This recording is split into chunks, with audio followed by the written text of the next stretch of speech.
Selamat datang di saluran YouTube penuh berkah ini, dengan salam sejahtera. Assalamualaikum warahmatullahi wabarakatuh. Bagaimana kabar sahabat-sahabat setia di luar sana? Semoga kesehatan dan kebahagiaan senantiasa menyertai kita semua, amin. Kembali lagi bersama saya di dunia Cakrif, di mana pengetahuan dan hiburan bertemu. Untuk teman-teman yang belum menjadi bagian dari komunitas ini, yuk segera subscribe saluran ini, dan jangan lupa nyalakan loncengnya. Dengan begitu, kalian tak akan ketinggalan informasi dan berita terbaru dari Cakrif YouTube channel.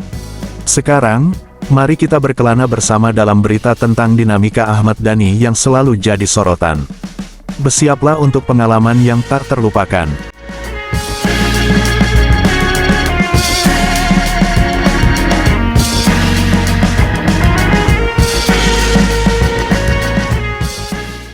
Dinamika Ahmad Dhani yang selalu jadi sorotan.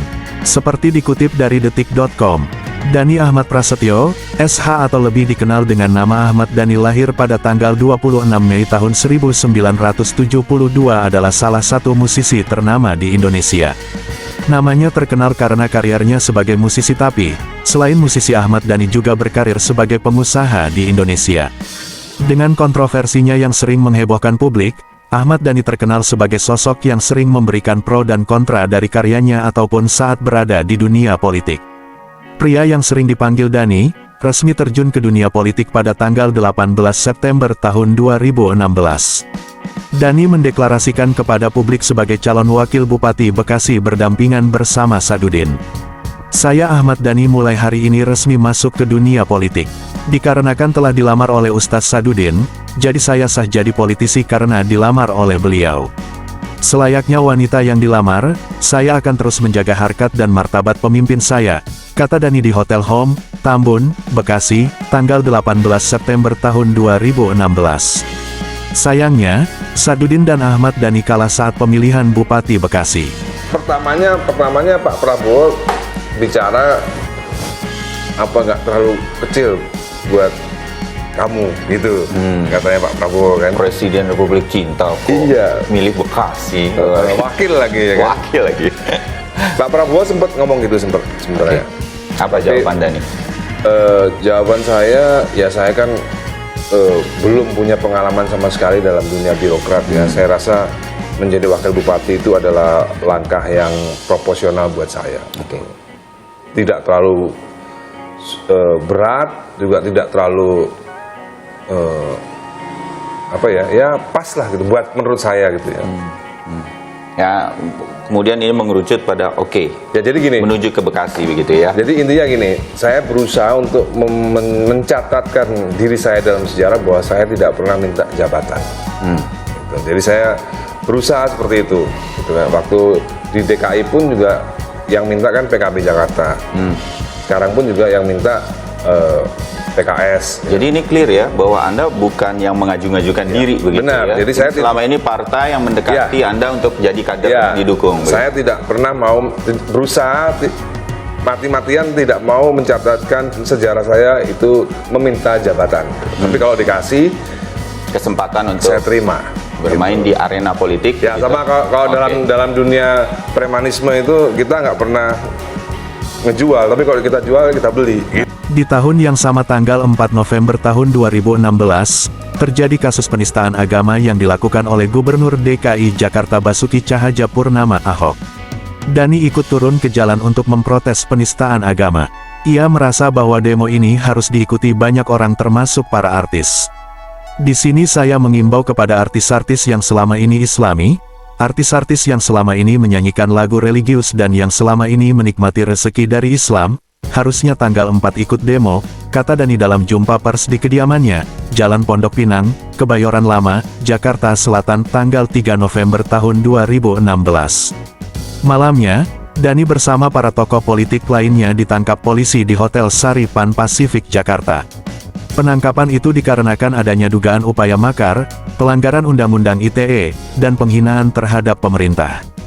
Dari situlah Ahmad Dhani ditetapkan sebagai tersangka kasus makar.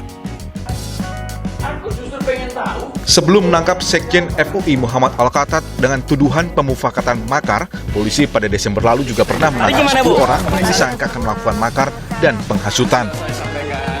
Mereka yang ditangkap saat itu antara lain adalah Sri Bintang Pamungkas, Firza Hussein, Ramawati Soekarno Putri, dan Ahmad Dhani, serta Ratna Sarumpait. Penangkapan mereka dilakukan sesaat sebelum aksi unjuk rasa 212 berlangsung. Belakangan setelah menjalani pemeriksaan, polisi melepas mereka. Polisi saat itu mengatakan penangkapan mereka didasari atas sejumlah bukti yang mereka miliki. Sejumlah tersangka yang telah menjalani pemeriksaan kemudian dilepas polisi karena alasan mereka cukup kooperatif. Penahanan cukup lama dikenakan pada Sri Bintang Pamungkas. Sri Bintang sempat menjalani penahanan selama sekitar 3 bulan sebelum akhirnya ditangguhkan dengan alasan kesehatannya. Meski tersangka kasus makar tidak ditahan, namun polisi tetap melanjutkan penyidikan kasus mereka. Ahmad Dhani akhirnya resmi bergabung menjadi kader Partai Gerindra pada tanggal 18 Oktober tahun 2017. Dhani mendaftarkan menjadi caleg DPR namun gagal. Saat Pilpres 2019, Dhani masih berada di pihak Gerindra dan mendukung Prabowo Subianto menjadi capres. Pada tanggal 28 Januari tahun 2019, Dhani sempat dipolisikan karena cuitannya di Twitter X yang dianggap ujaran kebencian. Dhani divonis 1,5 tahun penjara. Namun putusan Nomor 2048 KPID, SUS 2019 menyatakan Dhani dipidana selama 1 tahun. Seiring berjalannya waktu, mantan suami Maya Estianty itu mendapat remisi 1 bulan. Pada tanggal 30 Desember tahun 2019 pagi hari, Dhani bebas dari rumah tahanan Rutan Cipinang, Jakarta Timur. Setelah Prabowo resmi menjadi Menteri Pertahanan di Kabinet Indonesia Maju, Dhani mendapat amanat untuk lebih tenang. Karena itu sejak ia keluar dari penjara, Dhani tidak lagi mengkritisi pemerintahan Joko Widodo. 2020 ada kabar bahwa Ahmad Dhani mencalonkan diri ke Pasuruan. Namun berita itu ditepis sebagai berita kebohongan. Kabarnya ia masih mempertimbangkan untuk mencalonkan di Pilwalkot Surabaya. Namun, faktanya, berita itu juga tidak benar. Saudara-saudara seperjuangan nih, Mas Dhani sudah selesai administrasi, tinggal jalan. Ya. Mas, gimana Mas? Harus aman. Kata Pak Dharma harus aman. Tertib. Tertib. Mantap. Sound system jangan keras-keras. Kalau dari jalan nggak apa-apa keras. Selama di sini jangan keras-keras. Nanti Pak Kapolres marah. Yang terbaru adalah putranya, Al Ghazali dan El Rumi bergabung dengan Partai Gerindra. Prabowo sendiri sudah memperkenalkan Al dan El saat konferensi pers usai rapat koordinasi. Perjalanan politik Ahmad Dhani mungkin akan beregenerasi kepada kedua putranya ke depannya. Saya jujur pilih Pak Prabowo. Saya ngefans dari Pak Prabowo dari sejak 2014. Dan saya melihat Pak Prabowo ini adalah tokoh yang sangat punya api yang membara, dan itu yang sangat dibutuhkan oleh anak-anak muda. Dan saya melihat tokoh Pak Prabowo ini adalah tokoh yang paling ikhlas kepada rakyat. Terima kasih.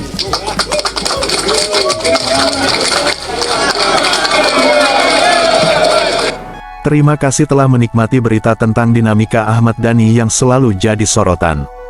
Kami sangat menghargai dukungan dari kalian, para pemirsa setia.